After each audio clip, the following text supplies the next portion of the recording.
الحمدللہ رب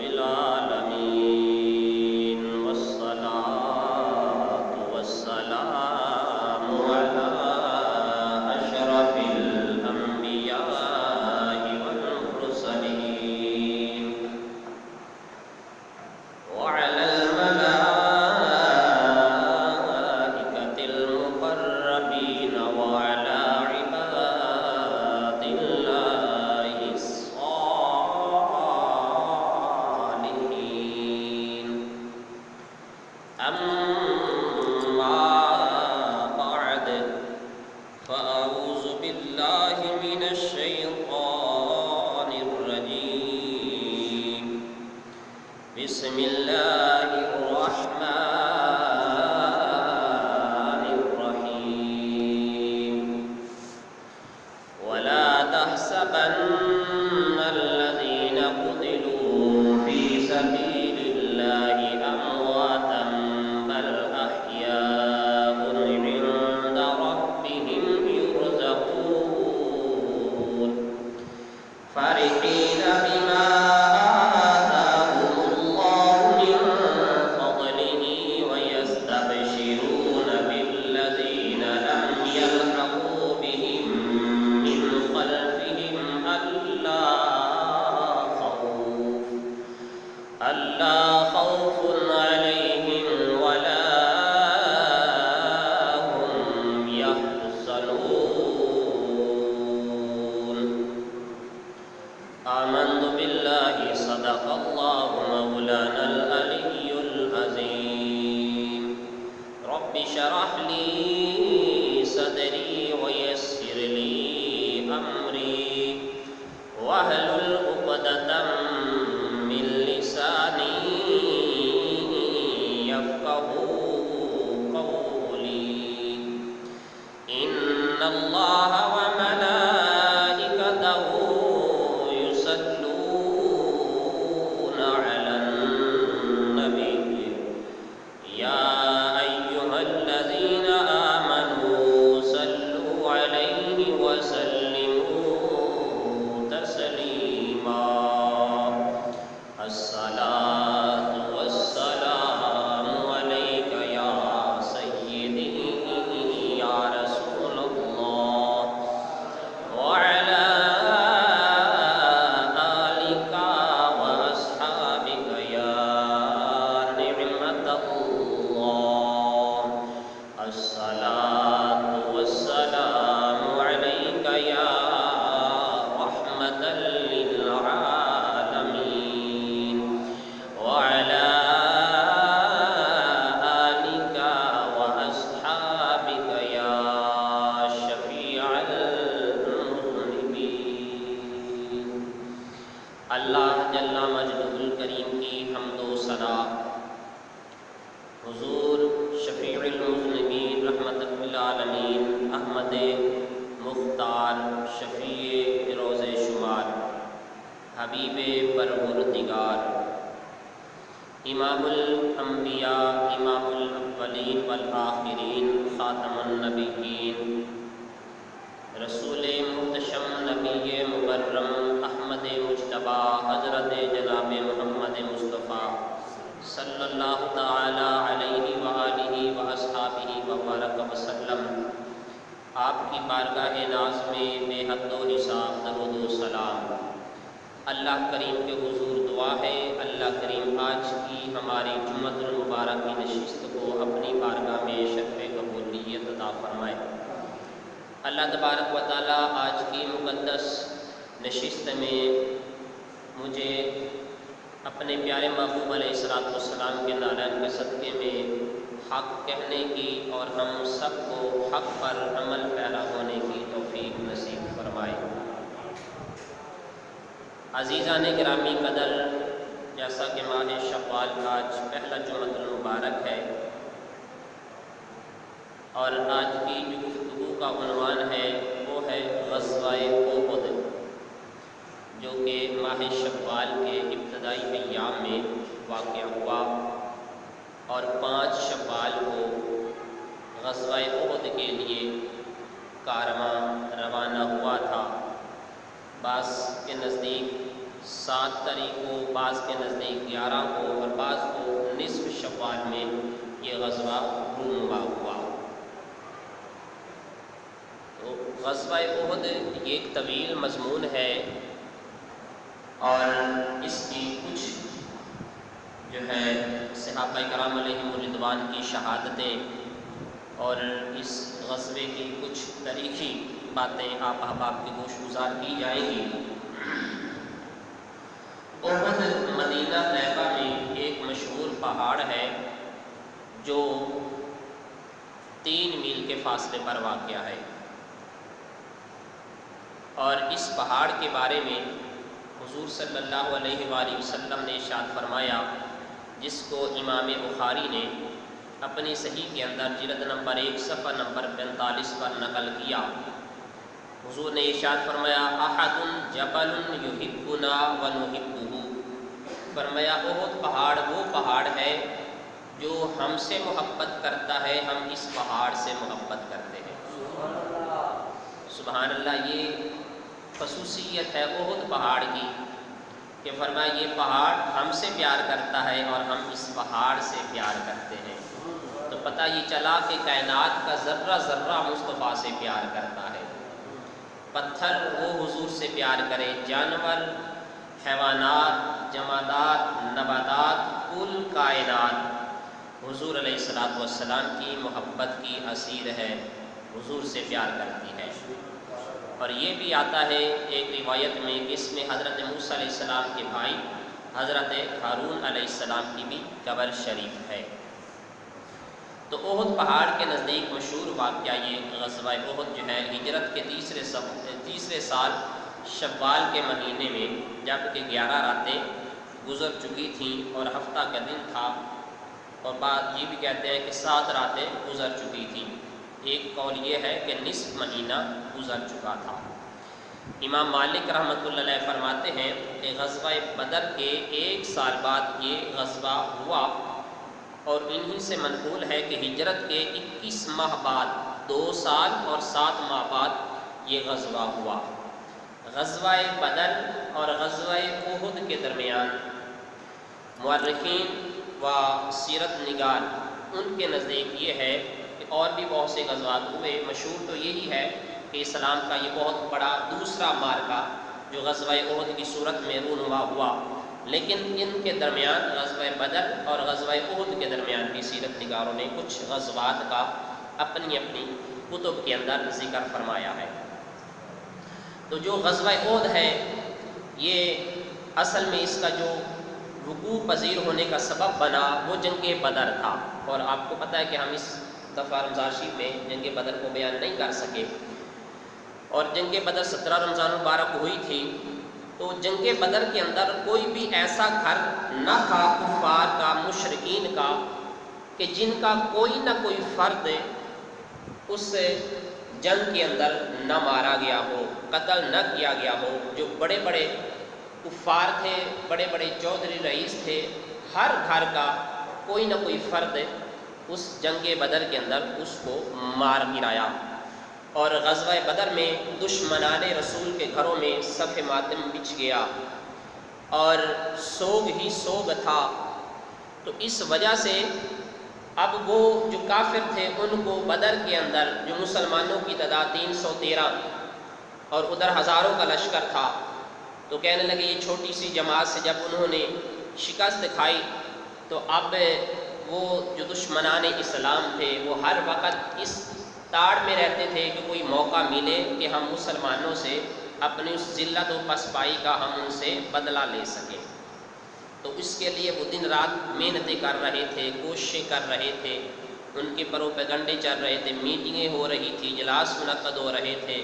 اور بڑا سرمایہ اس پہ وہ خرچ کر رہے تھے۔ اپنی دولت کا انبار انہوں نے، دولت کا رخ اس جانب موڑ دیا۔ کسی نے کہا میرا قافلہ آ رہا ہے، اس میں سے اتنے اونٹ تمہارے ہوں گے، اتنا مال دولت جو ہے وہ میں اس پر خرچ کروں گا کہ کسی طرح سے ہم مسلمانوں سے اس جنگ بدر کے اندر جو ہمیں شکست کھانا پڑی اس کا ہم بدلہ لے سکیں۔ تو اب تصور یہ تھا کہ جب وہ گھروں سے نکلے 3 ہجری 5 شوال المکرم کو جب یہ کارواں روانہ ہوتا ہے ان کا، یعنی کافروں اور ان کے نمائندوں کا، تو ان کی 3000 تعداد تھی، 3000 جنگجو تھے، لڑاکو تھے، لڑنے والے تھے، ان میں سے 700 زیرہ پوش، 200 گھوڑے سوار اور 3000 اونٹ تھے۔ اب ان کا کافروں کا یہ لشکر ہے، بہت بڑا تعداد میں جنگجو تھے، اور دلچسپ بات یہ ہے کہ کافر اس جنگ کے اندر اپنی عورتوں کو بھی ساتھ لے آئے تھے۔ انہوں نے کہا کہ یہ ہماری عورتیں ہماری عزت ہیں، ہماری غیرت ہیں، یہ ہمیں آر دلائیں گی تو ہم بڑھ چڑھ کر مسلمانوں کا مقابلہ کریں گے، لڑیں گے، یہ ہمیں آر دلاتی رہیں گی، تو اس لیے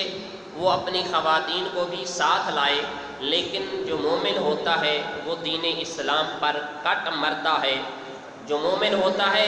وہ دین اسلام پر آنچ نہیں آنے دیتا، اور جو کافر ہوتا ہے وہ عورتوں کا سہارا لیتا ہے۔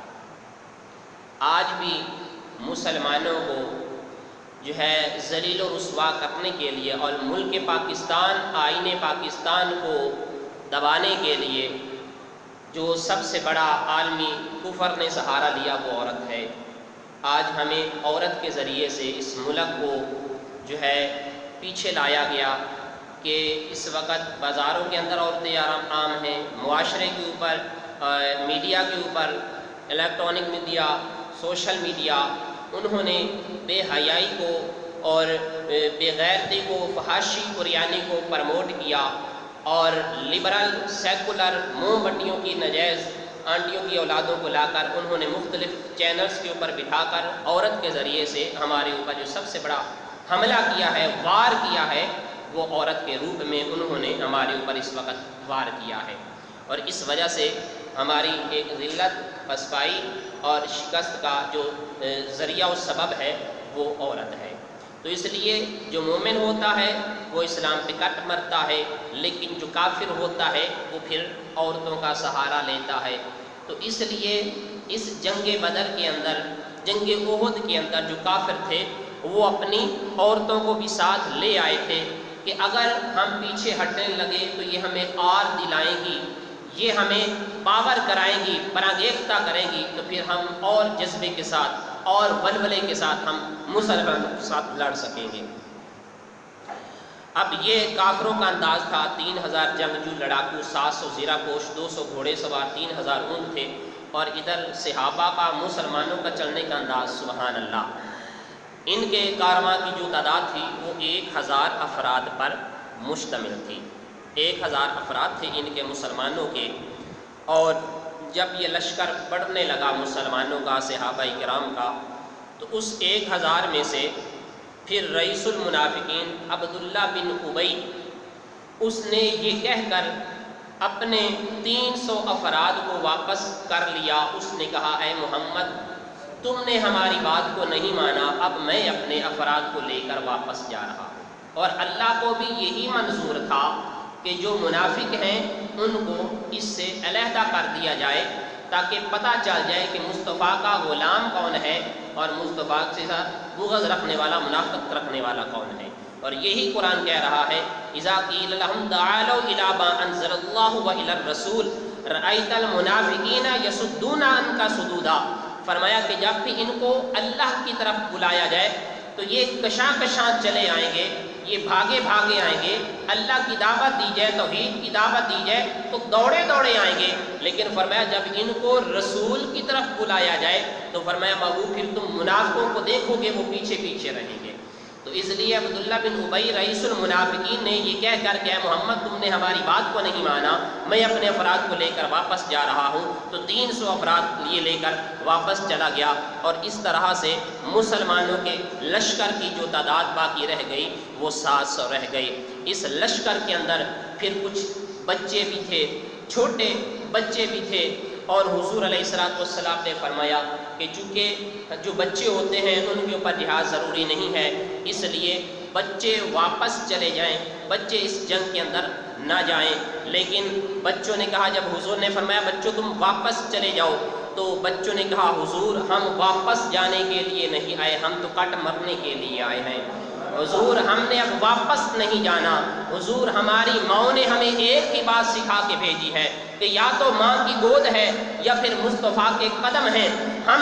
ماں کی گود میں تھے تو ہماری ماں نے اپنی جھولی سے اٹھا کر اب ہمیں مصطفیٰ کے قدموں میں چھوڑ دیا ہے، حضور اب ہم جھولی سے نکل کر آپ کے قدموں میں آ گئے ہیں، اب حضور آپ کے قدموں میں آنے کے بعد ہم دوبارہ ماں کی گودی میں نہیں جائیں گے، حضور اب ہم آپ کے قدموں میں آنے کے بعد دوبارہ مٹی میں نہ جائیں گے، اب ہم دوبارہ قبر میں جائیں گے، اب ہم آپ کے قدموں کے بعد لحد میں جائیں گے، حضور اب ہم واپس ماں کی گودیوں میں نہیں جائیں گے، حضور ہمارا تو جینا بھی آپ کے لیے ہے، حضور ہمارا مرنا بھی آپ کے لیے ہے۔ تو یہ بچوں کا جذبہ تھا، جو بچے تھے وہ بھی اس میدان عمل میں آگے تھے اور کوئی پیچھے نہیں جا رہا تھا، اور حضور علیہ السلام کے غلاموں کا یہ جذبہ اتنا، یہ وہی لوگ بات کرتے ہیں جن کے جذبے صادق ہوتے ہیں، جن کے جذبے سچے ہوتے ہیں، جن کی فکر پاکیزہ اور مقدس ہوتی ہے، اور پھر یہ لوگ ہوتے ہیں جو اس طرح کے جذبے رکھنے والے ہوتے ہیں، پھر اللہ تعالیٰ ان کے مقام مرتبہ کو بلند فرما دیتا ہے، پھر اللہ کا قرآن ان کی عظمتوں کے ترانے بیان کرتا ہے، پھر یہ لوگ بظاہر تو کٹ جاتے ہیں، مر جاتے ہیں، شہید ہو جاتے ہیں، لیکن ان کی عظمتوں کا ترانہ اللہ کا قرآن بیان کرتا ہے، پھر اللہ کے قرآن ان کی عظمتوں کا ترانہ بیان کرتا ہے۔ آپ دیکھیں دنیا کے اوپر بہت سے لوگ آئے، بڑے بڑے لوگ آئے، اپنی مرضیوں سے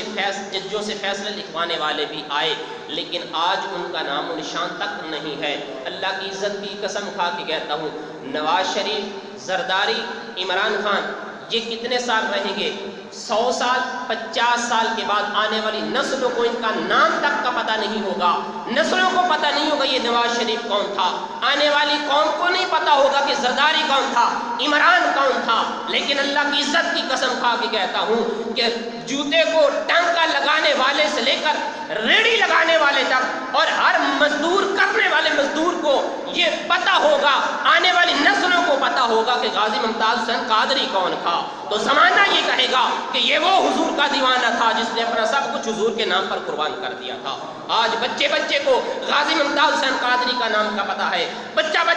غازی علم الدین شہید رحمت اللہ علیہ کو جانتا ہے، بچہ پیر سید مہر علی شاہ کو جانتا ہے، سنیوں کا بچہ مسلمانوں کا بچہ غوث اعظم جیلانی کو جانتا ہے، حضور داتا علی حجویری کو جانتا ہے، امام ربانی کو جانتا ہے، شاہ لسانی کو جانتا ہے۔ وجہ کیا ہے کہ یہ ہمیں کوٹھیاں دے کے گئے ہیں، کیا یہ ہمیں بنگلے دے کے گئے ہیں، کیا یہ ہمیں لگژری گاڑیاں دے کے گئے ہیں، یہ جدادیں دے کے گئے ہیں؟ نہیں، اللہ کی عزت کی قسم ہے، یہ کوٹھیاں، یہ بنگلے، یہ مال نہیں دے کے گئے، یہ ہمیں آمنہ کے لال کی محبت دے کے گئے ہیں، یہ مصطفیٰ کریم علیہ السلام کی سچی اور سچی عقیدت اور حضور کی محبت کا جذبہ دے کے گئے ہیں۔ اس لیے میں کہتا ہوں کہ یہ لوگ دنیا کے اوپر بڑے لوگ آئے چلے گئے، لیکن ان کا آج نام و نشان نہیں ہے، لیکن دنیا کے اوپر وہ لوگ زندہ رہتے ہیں جو حضور کے نام پر کٹ مرتے ہیں۔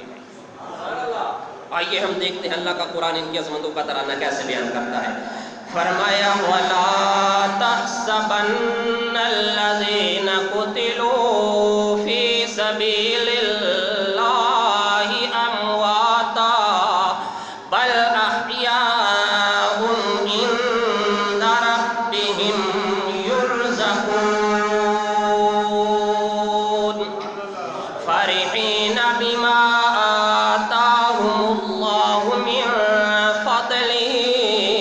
ويستبشرون بالذين لم يلحقوا بهم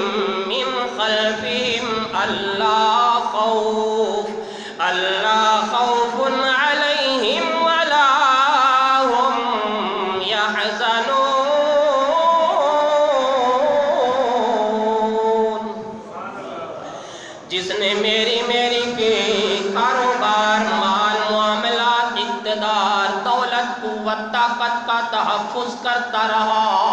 جس نے اپنے آپ کا تحفظ کیا،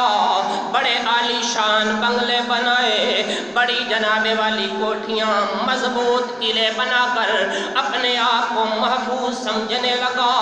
لیکن آج زندہ وہ بھی نہ رہا، آج وہ بھی مر گئے۔ بڑی بڑی لگژری گاڑیوں میں گھومنے والے، اپنے آس پاس دستے رکھنے والے فوجیوں لشکریوں کے اپنے محافظین مددگار اور اپنے جناب والا بڑے وہ رکھنے والے، اپنے نوکر رکھنے والے، اپنے خدام غلام رکھنے والے، اپنی محافظت کرنے والے، آج وہ بھی دنیا پہ نہیں رہے، انہوں نے بھی مر جانا ہے۔ دوستو میں نے بھی مرنا ہے، آپ نے بھی مرنا ہے، اور بڑے بڑے چودھری، نواب، ملک، خان، وزیر، مشیر، سب نے مر جانا ہے، لیکن جو محمد کا فقیر بن کے مرتا ہے، اللہ کی قسم ہے وہ مر کے بھی زندہ رہتا ہے۔ جو مصطفیٰ کا غلام بن کے مرتا ہے، وہ دنیا سے چلے جانے کے بعد بھی زندہ رہتا ہے۔ ان کی عظمتیں، ان کی رفتیں اللہ کا قرآن بیان کرتا ہے، فرمایا وَلَا تَحْسَبَنَّ الَّذِينَ قُتِلُوا فِي سَبِيلِ اللَّهِ أَمْوَاتًا بَلْ أَحْيَاءٌ عِندَ رَبِّهِمْ جو لوگ اللہ کی راہ میں مارے جائیں، اللہ کی راہ میں قتل ہو جائیں، شہید ہو جائیں، فرمایا ان کو مردہ نہ کہو، وہ بلکہ زندہ ہیں، ان کو رب کے ہاں سے رزق ملتا ہے۔ جو مصطفیٰ کے دین پر اپنی جان کا نذرانہ پیش کر کے جاتا ہے، اللہ کا قرآن کہتا ہے وہ مرتے نہیں ہیں، ان کو مردہ گمان بھی نہ کرو، ان کو مردہ بھی نہ کہو، بل احیاء عند ربہم، بلکہ وہ اپنے رب کے ہاں زندہ ہیں، وہ اپنے رب کے ہاں زندہ ہیں۔ ایک آیت میں فرمایا وَلَٰكِن لَّا تَشْعُرُونَ، بلکہ فرمایا تمہیں ان کی زندگی کا شعور نہیں ہے، تمہارے پاس وہ فہم فراست نہیں ہے، تمہارے پاس وہ عقل ادراک نہیں ہے، وہ اللہ کے ہاں زندہ ہیں۔ میرے لجپال کریم کے پیارے غلاموں، میں آپ کو ایک بڑی دلچسپ بات بتاتا چلوں۔ انڈیا کے اندر دہشت گردوں کی سرپرستی کرنے والا ڈاکٹر ذاکر نائک سے انڈیا کے ایک اجتماع کے اندر ایک ہندو نے اٹھ کے سوال کر دیا، اس نے کہا یہ کیا ہے تمہارا قرآن کہہ رہا ہے بلکہ وہ زندہ ہیں۔ اس نے کہا تم کہنا کیا چاہتے ہو؟ اس نے کہا یہ تمہارا قرآن کہہ رہا ہے جو اللہ کی راہ میں قتل ہو جائیں وہ زندہ ہیں۔ اب ڈاکٹر ذاکر نلائکی کو دیکھیے، اس نے کہا میں سمجھ نہیں رہا تو کہنا کیا چاہتا ہے۔ جب اس نے یہ کیا، سوال کیا، اب ڈاکٹر ذاکر نائک صاحب دائیں بائیں آئیں شائیں بائیں کرنے لگے، کہنے لگا یہ کیا کہہ رہے ہو، یہ کیا بول رہا ہے؟ اس نے کہا یہ میں نہیں بول رہا، یہ تمہارا قرآن بول رہا ہے، یہ تمہارا قرآن بتا رہا ہے۔ اس نے کہا کہنا کیا چاہتا ہے؟ اس نے کہا قرآن یہ کہتا ہے جو اللہ کی راہ میں مارے جائیں وہ اللہ کے ہاں زندہ ہیں، تو جو اللہ کے ہاں زندہ ہے، جو اللہ کی راہ میں مرے وہ تو اللہ کے ہاں زندہ ہیں، تو جو دوسرے مرتے ہیں کیا وہ زندہ نہیں ہے؟ اللہ کے ہاں تو سارے کے سارے زندہ ہیں، اللہ کے ہاں تو سارے لوگ برابر ہیں۔ اب ڈاکٹر ذاکر نائک کو اس سوال کا جواب نہ آیا،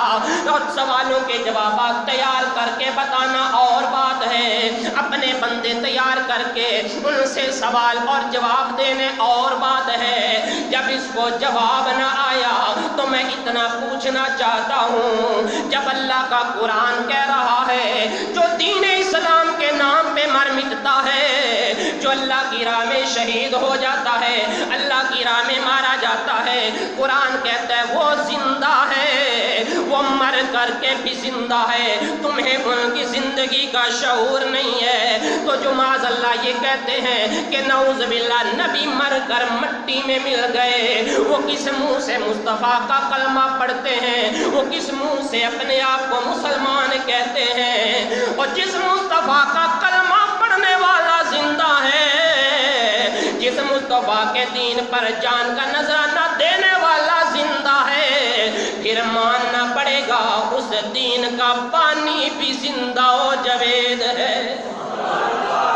جب مصطفیٰ کا کلمہ پڑھنے والا، جب حضور کا امتی، حضور کا غلام جب زندہ ہے، پھر آمینہ کا لال بھی زندہ ہے۔ اس لیے تو میرے اعلیٰ حضرت فرماتے ہیں تو زندہ ہے واللہ، تو زندہ ہے واللہ، تو زندہ، تو زندہ ہے واللہ، مل کے بولیے تو زندہ ہے واللہ، تو زندہ ہے واللہ، تو زندہ ہے واللہ، میرے چشم عالم سے چھپے جانے والے، میرے چشم عالم، میرے لجپال کریم کے پیارے غلاموں، جب یہ لشکر دشمنان اسلام کا چلنے لگا، اب جاتے ہوئے ان کی منصوبہ بندی دیکھیے، ان کا خیال دیکھیے، ان کی سوچ فکر دیکھیے۔ جو شیطانی ذہن مزاج کے لوگ تھے، بڑے بڑے کافر تھے، اب جب یہ چل رہے تھے، یہ مکے سے مدینے کی جانب جب آ رہے تھے، راستے کے اندر مقام ابوا آتا ہے۔ یہ وہ مقام ابوا ہے جس پر میرے اور آپ کی آقا مولا صلی اللہ علیہ وآلہ وسلم کی اماں جان کی قبر مبارک ہے۔ جب یہ قافلہ دشمنان اسلام کا چلتا ہوا مقام ابوا پہ پہنچتا ہے، اسلامی طریق اٹھاؤ، کوئی طریق اٹھا کے دیکھ لیجئے۔ جب یہ قافلہ مکہ سے مدینے کی جانب بڑھ رہا تھا، آپ لوگوں نے ہزاروں لوگوں کو قبروں کے خلاف بھونکتا ہوا تو دیکھا ہوگا، لیکن یہ ان کافروں سے بھی بدتر ہے۔ ان کے بڑوں نے کہا، جب قافلہ وہاں سے گزرنے لگا، بڑے کافروں نے کہا، انہوں نے کہا او سنو، ہم یہاں سے گزر رہے ہیں، یہاں مسلمانوں کے نبی کی ماں کی اماں کی قبر ہے، ہم ان کا جسم اطہر، ہم ان کا جسد اطہر نکال لیتے ہیں، اگر ہم مدینے میں پھنس گئے، ہماری عورتیں قید ہو گئیں، ہم ان کے سامنے یہ مطالبہ رکھ دیں گے، ہماری عورتیں واپس کرو، پھر ہم اس کے بدلے میں تمہارے نبی کی ماں کا جسد اطہر واپس کریں گے۔ میرے لجپال کریم آقا علیہ السلام کے پیارے غلاموں، اب جب ان بدبختوں نے یہ کہا میرے آقا علیہ السلام کے پیارے غلاموں، تو جو دوسرے کافر تھے جن میں ابو سفیان بھی شامل تھا، اس نے کہا ہم دشمن ضرور ہیں، لیکن ہم یہ بغیرتی کا ارتکاب نہیں کر سکتے، ہم مسلمانوں کے خلاف تو ضرور ہیں، لیکن ہم سے یہ بے حیائی نہیں ہو سکتی۔ میرے کریم کے پیارے غلاموں، میں آپ کے نالج میں اضافے کے لیے یہ بھی عرض کرتا چلوں، جس قبر کو، جس مصطفیٰ کی ماں کی قبر کو کافروں نے مسمار نہ کیا، انہوں نے بے حرمتی نہ کی، اسی مصطفیٰ کریم علیہ السلام کی اماں جان کی قبر کے 92 کے اندر مسلمان نام نہاد کلمہ پڑھنے والے آل یہود کے ایجنٹوں گماشتے اور تیل کے کنووں پر ناچنے والے دنیا اسلام کے سب سے بڑے دشمن بغیرت حکمران سعودیہ والوں نے اسی نبی کی ماں کی قبر کے اوپر بلڈوزر چلائے اور دنیا کو ثابت کر کے بتا دیا ہم حقیقت میں مسلمانوں کے سب سے بڑے دشمن ہیں۔ وہ بلڈوزر چلا کے اپنے آپ کو کافروں سے اس سے بھی اگلے درجے پر انہوں نے ثابت کر کے بتا دیا۔ میرے کریم آقا علیہ السلام کے پیارے غلاموں، وہ کافر ہو کر مصطفیٰ کی ماں کی قبر کا حیا کر گئے، یہ مسلمان ہو کر مصطفیٰ کی قبر، ماں کی قبر کا حیا نہ کر سکے، ہم پھر ان کو کیا کہیں؟ میرے کریم آقا علیہ السلام کے پیارے غلاموں، جب میرے آقا آقا علیہ السلام کا یہ غلاموں کا لشکر میدان احد میں پہنچتا ہے، میرے کریم آقا علیہ السلام نے رات کو خواب دیکھا، صبح اٹھ کو فرمایا میں نے رات عجیب خواب دیکھا ہے، میں نے دیکھا گائے ذبح ہو رہی ہے، میری تلوار کے کچھ دندان شہید ہو گئے۔ صحابہ نے عرض کی حضور تعبیر بھی فرما دیں۔ میرے کریم آقا علیہ السلام نے فرمایا جب صبح میدان لگے گا میرے بہت سے اصحاب نے جام شہادت نوش کرنا ہے، فرمایا گائے کا ذبح ہونا، میری تلوار کے دندان کا ٹوٹنا، اس کا مطلب یہ ہے میرے گھر میری آل میں سے ایک بہت بڑے سرخیل نے جام شہادت نوش کرنا ہے۔ میرے لجپال کریم آقا علیہ السلام کے پیارے غلاموں، میرے مصطفیٰ کریم نے صحابہ کو فرمایا بتاؤ اب کیا خیال ہے؟ فرمایا میں یہ چاہتا ہوں ہم مدینے میں رہیں، ہم دشمنوں کو یہاں پر نہ آنے دیں، ہم یہاں رہ کر ان کا دفاع کریں، ہم اپنی عورتوں کو ایک جانب منتقل کر دیتے ہیں، ہم یہاں رہ کر ان کا دفاع کرتے ہیں۔ صحابہ نے کہا حضور بالکل آپ بات درست فرما رہے ہیں، لیکن ان میں کچھ صحابہ وہ بھی تھے جن کا جذبہ یہ تھا جو بدر کے اندر تو نہ جا سکے، لیکن آج وہ موقع کی تلاش میں تھے، ہمیں بھی موقع ملے، جن کے اندر حضرت حضور علیہ السلام کے حضور کے چچا حضرت امیر حمزہ رضی اللہ تعالی عنہ بھی موجود تھے۔ انہوں نے اٹھ کے کھڑے ہو کر کے کہا عرض کی یا رسول اللہ ہم کو آگے جانا چاہیے، ہم کو مدینے سے باہر نکلنا چاہیے، ہم نے دشمنوں کو مزہ چکھانا ہے۔ جب صحابہ نے یہ عرض کی حضرت امیر حمزہ اٹھ کے کھڑے ہو جاتے ہیں، حضور کی بارگاہ میں عرض کرتے ہیں والذی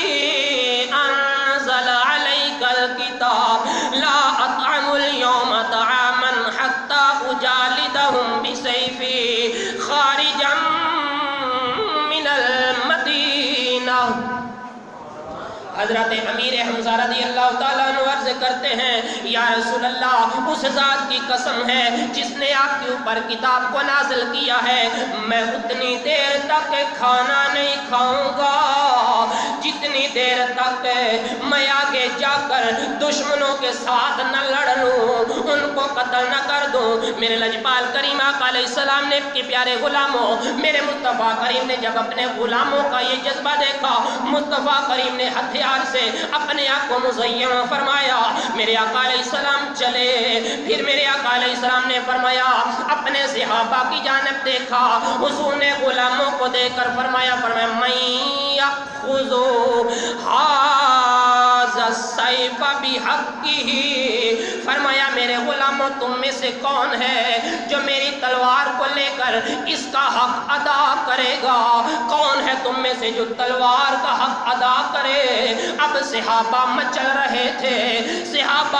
رہے تھے حضور کی یہ تلوار ہمیں مل جائے، ہم اس سے حق ادا کریں گے۔ صحابہ نے عرض کی یا رسول اللہ حق کیا ہے؟ میرے کریم نے فرمایا حق یہ ہے اس تلوار سے اتنا لڑے تلوار ٹیڑھی ہو جائے، یہ اس کا حق ہے۔ میرے مصطفیٰ کریم نے جب صحابہ کو فرمایا کون ہے جو اس کا حق ادا کرے، اب صحابہ میں چل رہے تھے، مصطفیٰ کی نظریں اٹھتی ہیں، کس پہ ٹکتی ہیں؟ جس پہ مصطفیٰ کی نظر آج ٹکی اس کا نام ہے حضرت ابو دجانہ رضی اللہ تعالیٰ عنہ۔ کیا نام ہے؟ حضرت ابو دجانہ رضی اللہ تعالیٰ عنہ۔ مصطفیٰ کریم علیہ السلام کے پیارے غلاموں، میرے کریم آقا علیہ السلام کی یہ نظر مبارک آج ابو دجانہ پہ جا کے ٹکی۔ جب مصطفیٰ کریم کی یہ نظر خندق کے موقع پہ اٹھی، علی پہ جا کے ٹکی۔ جب مصطفیٰ کریم علیہ السلام کی یہ نظر صلح حدیبیہ کے موقع پر سفیر بنانے کے لیے، قاصد بنانے کے لیے حضور کی نگاہ اٹھی، حضور کی یہ نگاہ حضرت عثمان غنی پہ جا کے ٹکی۔ جب میرے مصطفیٰ کریم علیہ السلام کی یہ نظر منبر رسول مصلی رسول پر نیب کھڑا کرنے کے لیے اٹھتی ہے، حضور کی یہ نگاہ جناب ابو بکر پہ ٹکتی ہے۔ جب میرے کریم نے فرمایا میرے بعد کوئی نبی ہوتا، حضور کی یہ نظر حضرت عمر پہ ٹکتی ہے۔ جب میرے کریم آقا علیہ السلام نے فرمایا جنت میں میرا رفیق کون ہوگا، تب مصطفیٰ کی یہ نظر عثمان غنی پہ ٹکتی ہے، جب حضور کی یہ نظر حضرت بلال پہ پڑتی ہے، بلال کو کعبے کی چھت پہ کھڑا کر دیتی ہے۔ حضرت بلال رضی اللہ تعالیٰ عنہ کعبے کی چھت پہ کھڑے ہو کر اعلان کر رہے ہیں، فرماتے او چودھریو، او نوابوں، او خانوں ملکوں، یہ میرا کمال نہیں ہے، یہ مصطفیٰ کی آمنہ کے لال کی نظر کا کمال ہے۔ میرے کریم کے پیارے غلاموں، اب یہ مصطفیٰ کریم علیہ السلام کی نظر کا کمال ہے، لیکن آج مصطفیٰ کا انتخاب دیکھیے، جو مصطفیٰ کی نظروں کا انتخاب ہو گیا وہی با کمال ہو گیا۔ اب آج جب مصطفیٰ کی نظر اٹھتی ہے، حضور کی نگاہ کس پہ پڑتی ہے؟ جس پہ آج حضور کی نظر پڑتی ہے اس کا نام ہے حضرت ابو دجانہ رضی اللہ تعالیٰ عنہ۔ حضور علیہ السلام کی بارگاہ میں کھڑے ہو کر حضور کا یہ غلام عرض کرتا ہے، یا رسول اللہ میں حاضر ہوں، مجھے یہ تلوار عطا کیجئے، میں اس تلوار کا حق ادا کروں گا۔ حضور نے حضرت ابو دجانہ کو تلوار عطا فرما دی۔ اب جب ابو دجانہ نے حضور کی تلوار پکڑ لی، پھر کیا کہا؟ عرض کرتے انا الذی آہدنی خلیلی ونحن بالصفح لدى النخیل الا اکرم الدار فی القیول ضرب بسیف اللہ والرسول۔ حضرت ابو دجانہ کہتے ہو لوگوں تمہیں پتہ نہیں ہے میں کون ہوں،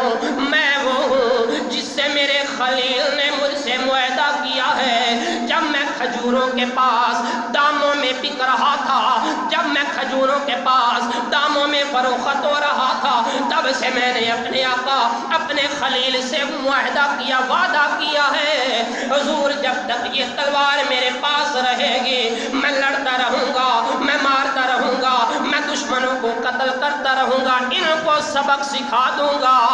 جس کے پاس مصطفیٰ کی تلوار ہوتی ہے اس کا کوئی وار خالی نہیں جاتا۔ فرمایا عرض کی حضور یہ تلوار کا حق میں ادا کروں گا۔ میرے کریم آقا علیہ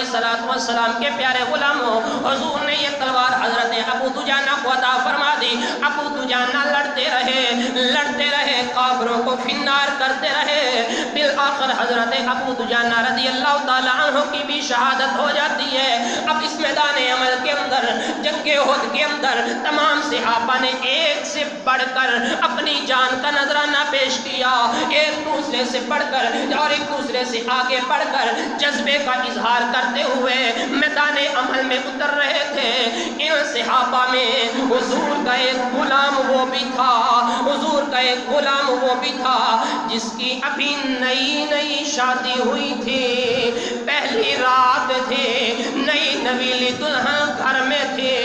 سہاگ رات تھی، جب کانوں میں آواز پڑی حضور کے غلام کے، او لوگوں مصطفیٰ کے دین کو خون کی ضرورت پڑ گئی ہے، تو حضرت حنظلہ رضی اللہ تعالیٰ عنہ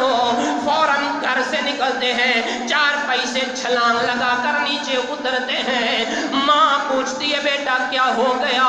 بیوی دوڑ کے قدم تھام لیتی ہے، کہتی ہے کوئی غلطی ہو گئی۔ حضرت حنظلہ فرماتے ہیں تمہیں پتہ نہیں ہے، فرمایا آج مصطفیٰ کے غلام نے مصطفیٰ کے دین کے لیے آواز دی ہے، اب نئی نویلی دلہن ہے، پہلی رات سہاگ رات ہے۔ حضرت حنظلہ رضی اللہ تعالیٰ عنہ بیوی کو چھوڑ کر میدان عمل میں اتر جاتے ہیں۔ میرے آقا علیہ السلام کے پیارے غلاموں، حضرت حنظلہ رضی اللہ تعالیٰ عنہ میدان عمل کے اندر آتے ہیں، ملا کر آپ بھی لڑتے ہوئے شہید ہو جاتے ہیں۔ میرے آقا علیہ السلام جب یہ جہاد یہ لشکر یہ جنگ ختم ہوتی ہے، میرے کریم آقا علیہ السلام فرماتے او صحابہ سارے زخمیوں کو، سارے غازیوں کو، شہیدوں کو اکٹھا کرو، سب کو جمع کر دیا گیا۔ میرے آقا علیہ السلام نے فرمایا صحابہ عرض کرتے حضور سارے آ گئے لیکن حنظلہ نہیں مل رہا، حضور حنظلہ نظر نہیں آ رہے۔ میرے کریم آقا علیہ السلام نے مسکرا کے فرمایا صحابہ میں جانتا ہوں میرا حنظلہ کہاں پہ ہے۔ عرض کرتے یا رسول اللہ بتا دیجئے۔ میرے آقا علیہ السلام کے پیارے غلاموں، میرے کریم آقا علیہ السلام نے فرمایا میرا حنظلہ جب گھر سے چلا تھا، فرمایا میدان میں آیا ہے، فرمایا میرے حنظلے کو غسل دینے کے لیے فرشتے آسمانوں پہ لے جا چکے ہیں۔ فرشتوں نے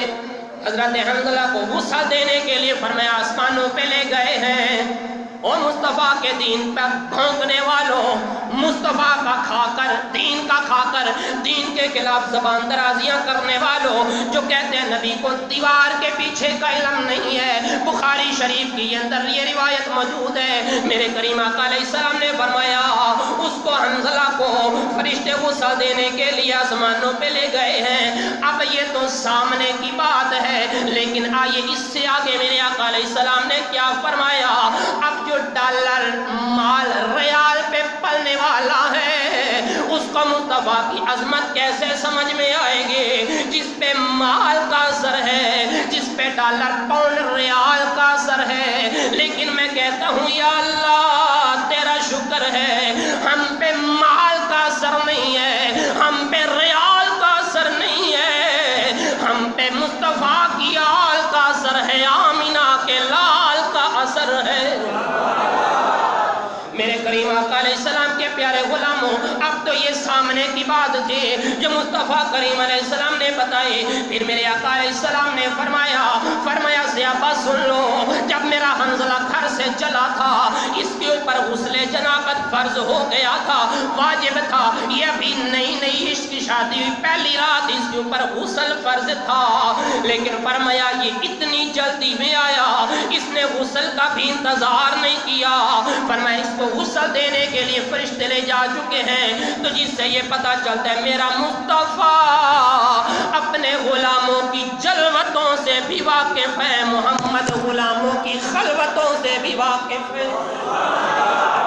مصطفیٰ کریم علیہ السلام اپنے غلاموں کی جلوتوں سے بھی واقف ہے، حضور غلاموں کی خلوتوں سے بھی واقف ہے۔ میرے لجپال کریم آقا علیہ السلام کے پیارے غلاموں، اور پھر اس میدان کے اندر حضور کے غلاموں میں ایک غلام وہ بھی ہے جس کا نام حضرت مصعب بن عمیر ہے رضی اللہ تعالی عنہ۔ یہ وہ حضور کا غلام ہے جس کو شکل و شباہت سے عکس جمال مصطفیٰ حاصل ہے۔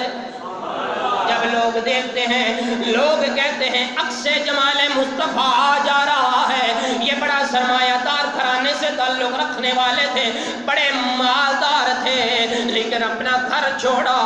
مال چھوڑا، وطن چھوڑا، آل اولاد چھوڑی، سب کچھ چھوڑ کر مصطفیٰ کے قدموں میں آ گئے۔ آج میدان عمل میں حضرت مصعب بن عمیر رضی اللہ تعالیٰ عنہ ہیں، لڑ رہے ہیں، لوگ دیکھتے ہیں تو کہتے ہیں حضور کا جمال نظر آ رہا ہے، اتنے حسین جوان خوبرو گرانڈیل اتنے ہیں، جو بھی دیکھتا ہے قربان ہو جاتا ہے، جو بھی دیکھتا ہے واری واری قربان جاتا ہے۔ لیکن حضرت مصعب بن عمیر رضی اللہ تعالیٰ عنہ نے آج میدان احد کے اندر ایک عجیب انوکھی داستان رقم فرمائی۔ آپ کا جو انداز شہادت ہے وہ تمام سے ایک انوکھا انداز شہادت ہے۔ آپ نے اپنے ہاتھ سے، دائیں ہاتھ سے علم اٹھایا ہوا ہے، ایک کافر نے وار کیا، آپ کا بازو کٹا، آپ نے علم دوسرے ہاتھ میں پکڑ کر فرمایا او مصطفیٰ کے دین کے دشمن دیکھ لے میں مر سکتا ہوں لیکن مصطفیٰ کے دین کے جھنڈے کو نیچے نہیں گرنے دوں گا۔ اس نے وار کیا، آپ کا دوسرا بازو کٹا، آپ نے علم سینے سے اٹھا لیا، بالآخر حضرت مصعب بن عمیر رضی اللہ تعالی عنہ کی بھی شہادت ہو جاتی ہے۔ یہ حضور کے صحابہ ایک دوسرے بڑھ چڑھ کر میدان عمل میں جانوں کے نذرانے پیش کر رہے تھے، شہادتوں کے نذرانے پیش کر کے دنیا والوں کو بتا رہے تھے او دنیا والوں سن لو، ہمارا جینا بھی حضور کے دین کے لیے ہے، ہمارا مرنا بھی مصطفیٰ کی آبرو کے لیے ہے، ہمارا تن من تھا ہم نے سب کچھ مصطفیٰ کے نام کر دیا ہے۔ اسی لیے تو بریلی کا سلطان احمد رضا فرماتا ہے ہم آئے یہاں تمہارے لیے اٹھے بھی وہاں تمہارے لیے، زمین و زمان تمہارے لیے، مکین و مکان پیارے غلاموں، پھر تاریخ نے دیکھا اور تاریخ نے اس خوبصورت واقعہ کو اور اس داستان کو بھی اپنے خوبصورت اوراق پہ رقم کیا کہ حضور کا چچا حضرت امیر حمزہ رضی اللہ تعالیٰ عنہ ہیں، جو دونوں ہاتھوں سے لڑ رہے ہیں، دائیں ہاتھ سے بھی تلوار چلا رہے ہیں، بائیں ہاتھ سے بھی تلوار چلا رہے ہیں، اور کافروں کو فنار کر رہے ہیں اور بتا رہے ہیں کہ ہمارا جینا بھی حضور کے لیے ہے، ہمارا مرنا بھی حضور کے لیے ہے۔ تو ہم نے آج حضرت امیر حمزہ رضی اللہ تعالیٰ عنہ کی شہادت کو بھی بیان کرنا تھا، لیکن وقت مکمل ہو چکا ہے، تو اس لیے انشاءاللہ اگلے جمعے پر ہم جہاد کا فلسفہ اور شہادت حضرت امیر حمزہ رضی اللہ تعالیٰ عنہ بیان کریں گے۔ اللہ کریم کی بارگاہ میں دعا ہے، اللہ کریم ہمیں حضور علیہ السلام کے غلاموں کی پکی سچی جانثاری، ان کے ساتھ سچی سچی وفاداری کرنے کی توفیق نصیب فرمائے۔ وآخر دعوانا ان الحمد للہ رب العالمین۔